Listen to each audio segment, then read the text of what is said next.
Mr. Simon, I sometimes think that maybe the listeners know that, or maybe they think I'm a student of yours or what, but I'm also just a learner. This water inflation is something that I've never ever heard before, and you come here today and you talking about water inflation. You need to break this down for us. Okay, let The inflation word, yes, I know. I've never heard of water inflation.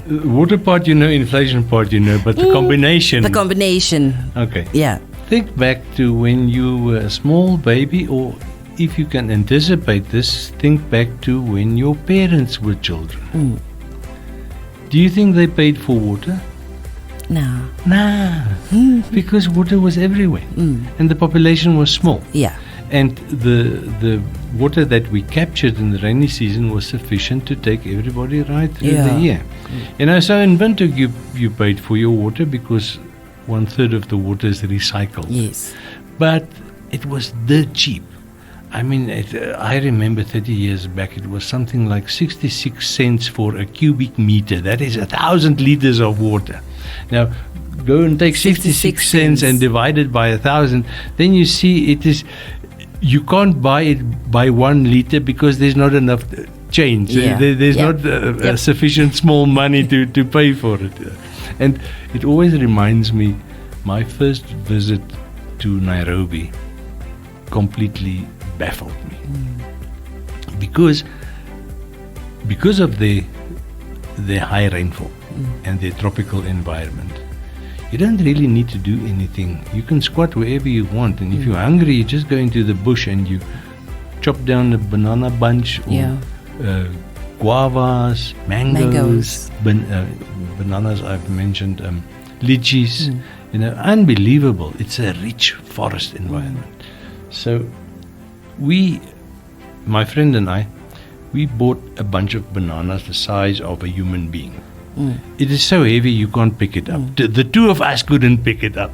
So the guy who sold it to us, I dare you to guess what we paid for that big bunch of bananas. 50 cents. Not $50, 50 cents. Wow. Yeah. Okay. 5 shillings. It was unbelievable. So we borrowed this punga and we chopped off 2 of these, the bananas that you see in the supermarket, because those we can carry. And we said, okay, guy, you can get this, you can take this back. We don't want anything for it. We only want these 2 pieces. You can resell it to somebody else. So that's a good analogy to illustrate the history of water.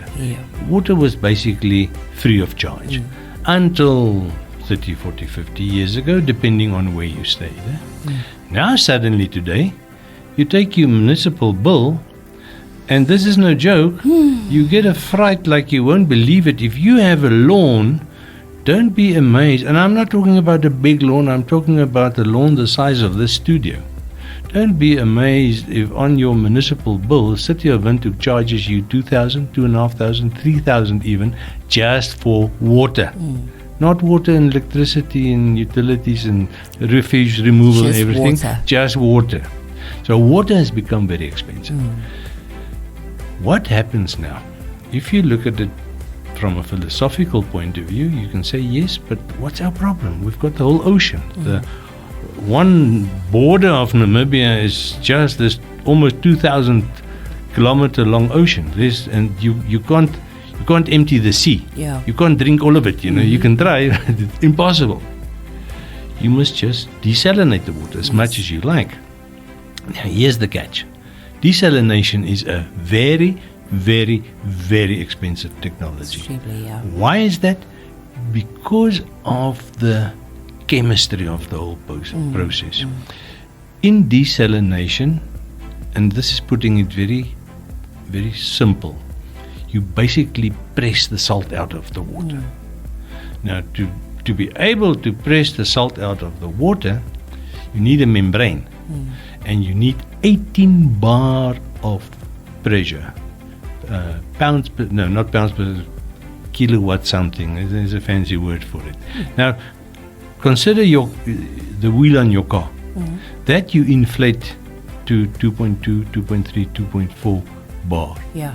If you go on holiday in December and the whole car is full of people and luggage and it's very heavy, you take that pressure up to 2.8 bar. If you have very strong, good tires on a 4x4, you can take that pressure up to 3 bar. Beyond that, you run the risk of popping the tire. The pressure becomes too high. 3 bar is sort of the limit on the average 4x4. You know, and you must really load that car to need to pump it 3 bar. Now you can make the comparison.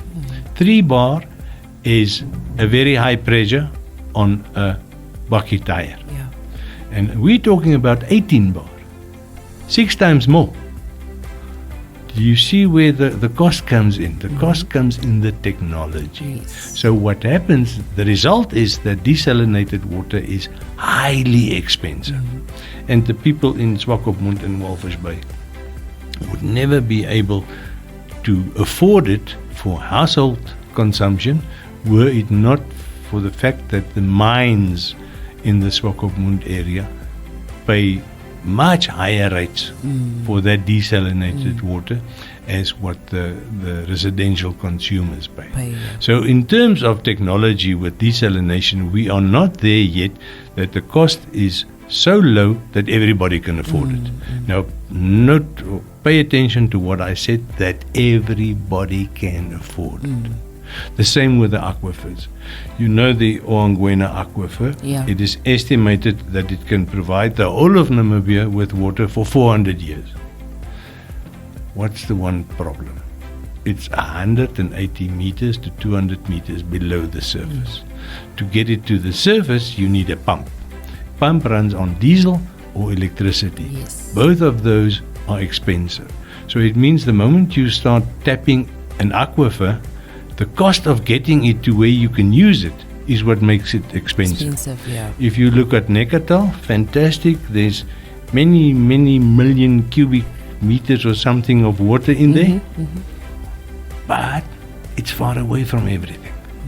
So what makes it expensive is the fact that if you want to bring it to Windhoek, you have to pump it for 500 kilometers. If you want to take it anywhere else, you have to pump it. Even the irrigation plots that they will be developing below the Neckartal Dam wall, the water still has to be pumped. So there's a cost. And also, this is the scary part about water as an economic variable. The moment in a modern context, especially in a city, where you look at the application of water or the availability of water, there's a cost involved. Doesn't matter what the source of that water is. And the moment that there's a cost involved to a very basic, almost human right type commodity, it leads to inequality. Now think of what I said. Why? Very simple. Some people will be able to afford that water, and some people, the majority, will not be able to afford that water. And this will lead to strife. The people who cannot afford the water will simply rebel and go take the water that they need because their lives are at stake. And we need to think very, very clearly about how we develop our water resources in terms of cost. The cost factor is the one thing that's going to get or to become a political explosion point. And I can see that happening very soon. Very soon, indeed. Shall we end it there for today?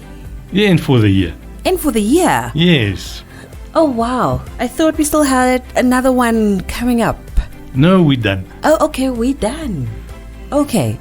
Well, well, thank you to our listeners for, always tuning in, for always keeping it locked to the power station Energy 100.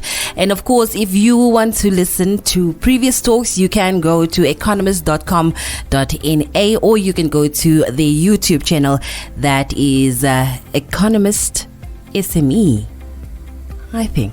Mr. Daniel Steinman, I did not see this coming right now.